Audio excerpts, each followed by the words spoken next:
പറ്റില്ല എന്നുള്ളത്. അതേ സെയിം ഡയലോഗ് ആ കുട്ടിയുടെ അമ്മയും വന്നിട്ട് പറയുന്നത്. അത് ഞാൻ ഇന്നലെ കണ്ടത്. ശരിക്കും ഞെട്ടിപ്പോയി. ഞാനത് അതെ അയ്യോ രഞ്ജുവിക്ക് എന്താണ് അത് എന്റെ അടുത്തങ്ങാണാണ് എന്റെ പേര് പരാമർശിച്ചിട്ടാണ് അവരത് പറഞ്ഞിരുന്നെങ്കിൽ ഏതൊക്കെ വരെ കേസിന് പോയാലും അടിച്ച് ഞാൻ ചെകിട് പൊട്ടിച്ച് പല്ല് ഞാൻ പൊഴിപ്പിച്ചിട്ട് ഞാൻ അവിടെ ഇറങ്ങണം.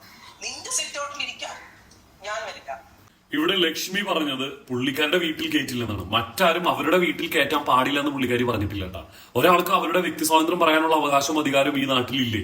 ഈ ചേച്ചി എന്തൊക്കെ ഇരുന്ന് പറയുന്നത്. രഞ്ജുമാനോട് ഒരു ഇഷ്ടക്കുറവും എനിക്ക് പേഴ്സണലി ഇല്ല. എനിക്ക് വളരെ ഇഷ്ടമുള്ള ഒരു നല്ലൊരു മേക്കപ്പ് ആർട്ടിസ്റ്റാണ് രഞ്ജുമാൻ. പക്ഷേ ചില കാര്യങ്ങൾ പറയുമ്പോൾ അതിനോടുള്ള വിയോജിപ്പ് രേഖപ്പെടുത്തിയേ തന്നെ പറ്റുള്ളൂ. രഞ്ജു ഇതിൽ പറയുന്നുണ്ട് എന്നെ കുറിച്ചായിരുന്നു ഞാൻ അടിച്ച് പല്ലു ഒഴിച്ചുകൊണ്ടിരുന്നത്. അപ്പൊ ഈ അടിച്ച് പല്ലു ഒഴിക്കുന്ന നേരം ഓപ്പോസിറ്റ് സൈഡിൽ നിൽക്കുന്ന ആൾക്കാരെ കൈ മാങ്ങ പറിക്കാൻ പോകും. പിന്നെ ശാരിക എന്നോട് പറയുന്നുണ്ട് ഞാനത് കേട്ടിട്ട് ആകെ വണ്ടടിച്ചു പോയത്. ശാരിക അവിടെ ആ സമയത്ത് ഉണ്ടോ ഇല്ലെന്ന് എനിക്ക് ഉറപ്പില്ല. ഉണ്ടായിരുന്നെങ്കിൽ എന്തുകൊണ്ട് ശാരിക ആ സമയത്ത് സംസാരിച്ചില്ല?